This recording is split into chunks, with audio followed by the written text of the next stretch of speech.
The president-elect is not keeping quiet when it comes to his feelings about the current president's foreign policy moves. Donald Trump is weighing in on Twitter and to reporters, but how his reactions can be turned into policy is still in question. Correspondent Peter Ducey has our report tonight from inside Mar-a-Lago. Good evening, Peter. Good evening, Shannon. In the last 1 minute, we got President-elect Donald Trump's response for the first time to President Obama's announcement about a punishment for Russia for alleged Election Day interference. And the statement says this: "It's time for our country to move on to bigger and better things.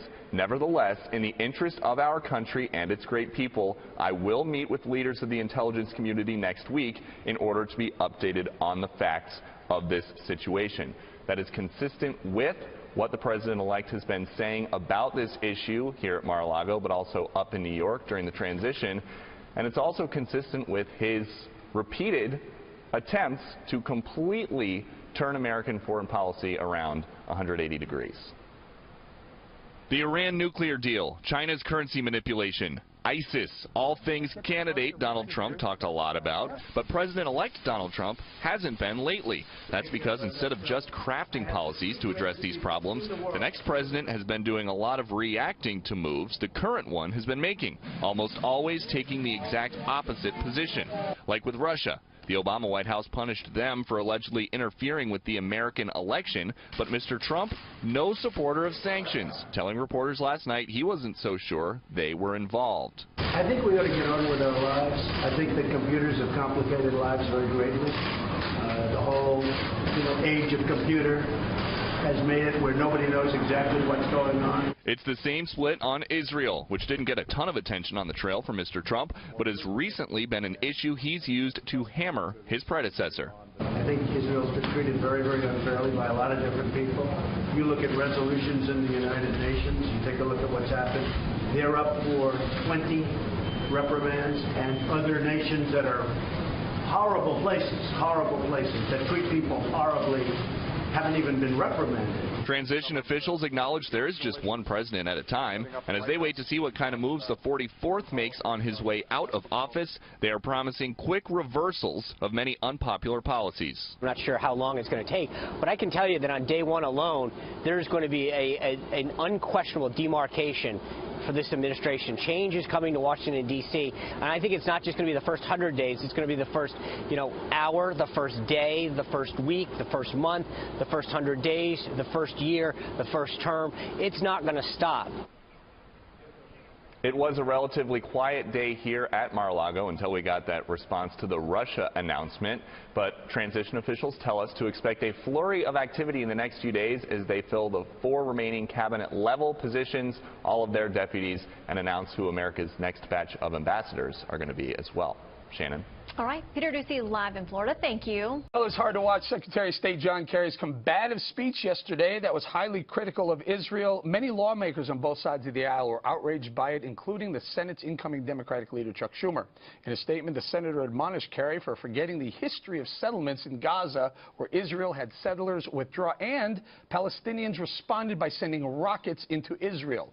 Schumer also said he fears Secretary Kerry has, quote, emboldened extremists on both sides.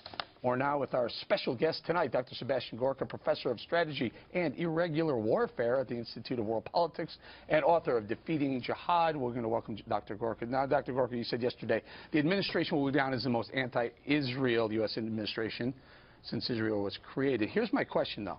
Have they been that way all along, or are they just now admitting to it and showing the world how really anti-Israel they are? Oh, I think from the get-go. I think if you look at the last 8 years, what is the track record of U.S. foreign policy? Really, let's just look at what the legacy is. The legacy is that whoever you are, if you love America, if you want to be our friend, this administration will abandon you and will weaken you. Remember, the people who helped get President Obama elected were sent by this administration to Israel to try and defeat the re-election of Prime Minister Netanyahu. That tells you everything. If you are inimical to U.S. values, if you are a terrorist-sponsoring state like Iran, if you are an individual or a nation, a leader that rejects everything the founding fathers fought for, then you will be mollycoddled, you will be assisted, you will be empowered. That is the Alice in Wonderland world of U.S. foreign policy in the last 8 years. And I don't know about you guys, but I just can't wait for January the 20th, because we're going to do a 180 with this nation. Right. We will treat our friends as friends, and our enemies will be on notice, Eric. Doctor, we're going to bring it around, Dr. We'll go with Kimberly, but I just want to point out something. When you do what John Kerry and the Obama administration did yesterday, you offer currency. You provide currency to the Palestinians. They're at a negotiating table. They just gave them a whole heck of a lot of political currency. KG. All right. Hi, Dr. Gorka. So you couldn't agree more with what you said just now and last night. It just really seems that he is going out of his way, President Obama, to undermine our one democratic ally in this region that's already on fire. And to what end do you think that he is doing this? Is it part of the reason to create a problem for President-elect Donald Trump going in on the 20th? I think they just simply can't help themselves. They can't resist. They're so driven by their partisan ideology. I asked a friend of mine who's a senior State Department official just last night. I said, so, and he was really for this. He said, wow, we really showed him this time. And I said, does it change anything? Is it going to bring us a solution? And he said, no, not at all. Then what are you talking about? Right. Why did you do this? Totally unnecessary. In medicine, there's something called the Hippocratic Oath. And it says, whatever you're going to do as a doctor, your first rule is do no harm. Right. This administration, it's the opposite. Whatever we do, turn over the tables, throw gasoline on the fire, throw the firecrackers into the room. It simply is the opposite of common sense, and it has to be ideological, Kimberly. You're right. It's operating as an accelerant in the region that is already just, highly compromised. So 3 weeks left, and they seem to still be wanting to create problems. Okay, Dr. Gorka. Richard Fowler asking a question. Dr. Gorka, so here's my question. At the beginning, you talked about this idea that, the president has sort of made this big enemy of Netanyahu, but it was a couple months ago that President Barack Obama gave the Israelis a $38 billion, the biggest ever aid package in American history. I mean, is that not supporting our allies? It is, but it's another piece of how schizophrenic this administration is. Remember, this was the administration that was, we're going to lead from behind. That's our bumper sticker. Wars in the Middle East are bad. What did the Obama administration do? In the first 9 months of the Obama administration, the first 9 months, this anti-war president killed more people with drone strikes than President Bush did in 4 years. This is the lack of consistency. It's the dangerous mix of when you add ignorance to arrogance. When you add those two things together, this is what you get. I hear that, and I think if you were to ask folks in the Obama administration, they would say the reason why, and I'm not saying I agree with drones. I think drones they're problematic, but the ideal behind drones, we put drones out there so we don't have to, put our men and women in harm's way, and they can operate them effectively outside of that. But either way, I think the main point for me is if you ask any city struggling in America, ask people in Flint for a $38 billion aid package, I'm pretty sure they'd take it. Wow. Dr. Gorka, it's Katie Pavlich here. I think we should point out that aid packages are passed by Congress, not by the and president. Signed by the president. That's the first thing. But second, my question is, we have a new president who is coming into office now. The Israelis are clearly hoping and I think believe that he will be a better president for Israel than President Obama has been. But my question is on two fronts. How does President Trump mitigate the damage from this UN resolution? And the second question is, how does he navigate what we have now in the Middle East with Syria, with Iraq, with Egypt, with North Africa? I mean, how does he now try and put that fire out? Because as you've said and as Kimberly also said, it is on fire. And how long have I got, Katie? Maybe 40 seconds to fix the I know. Sorry. Okay.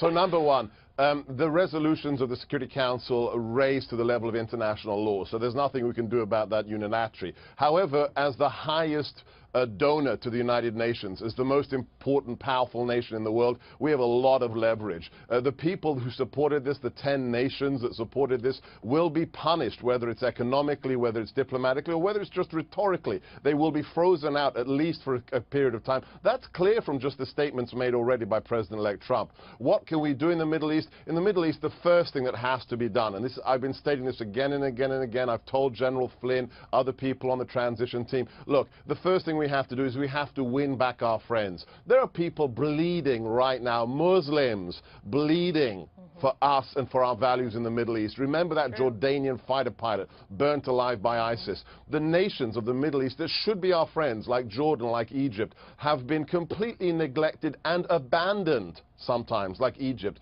by this administration. The first thing that the new commander-in-chief has to do is to build back those relationships, because they have to trust us if we are going to stabilize the Middle East, and that's what I expect Donald Trump to do. Okay, Tom Shalhoub. Dr. Gorka, Tom Shalhoub, I want to know why now? Why do you think the administration is changing now? If they really meant it, why didn't they approach Israel in this way earlier in their administration? Is it because it's just a parting shot and he doesn't mean it? I can't talk for them. I think the best answer is I think you have it. I think it's sheer bloody mindedness. They're doing it because they can do it. And they want to send a message to all those people who are with them, who think that Israel is the evil force in the Middle East, and despite being surrounded by millions and millions of people who wish to do it harm, that somehow they are the dark force of the region. It's really, for somebody that lives in the real world, that understands who our true friends are, I have no explanation for you. Please, knock on the door of the White House. Dr. Gorka, before we let you go, so the thought is, what was the intent of this? Was this to settle the score with Netanyahu, basically at the expense of the Israeli people, or was it to further complicate Donald Trump's foreign policy as he takes the office, takes the House January 20th? Great question, Eric. Look, I don't believe in conspiracy theories. I find them immensely entertaining, but they're called theories for a reason, because they're not facts. And having watched the last 8 years, I don't see Machiavellian strategists in the White House. I see a person with an MA in fictional writing called Ben Rhodes as the Deputy National Security Advisor. These guys aren't Kissingers. These guys aren't big brains. They don't have a master plan. It is sheer, willful, bloody-mindedness and done out of spite. If I had to put money on it, Eric, it was done in a fit of pique to say, we can do this and we're going to do it to you. Happy Christmas, happy Hanukkah. Kill two birds with one stone, I guess, also, Doctor. We're going to have to leave it there. Ignorance and arrogance, like you said. Yep.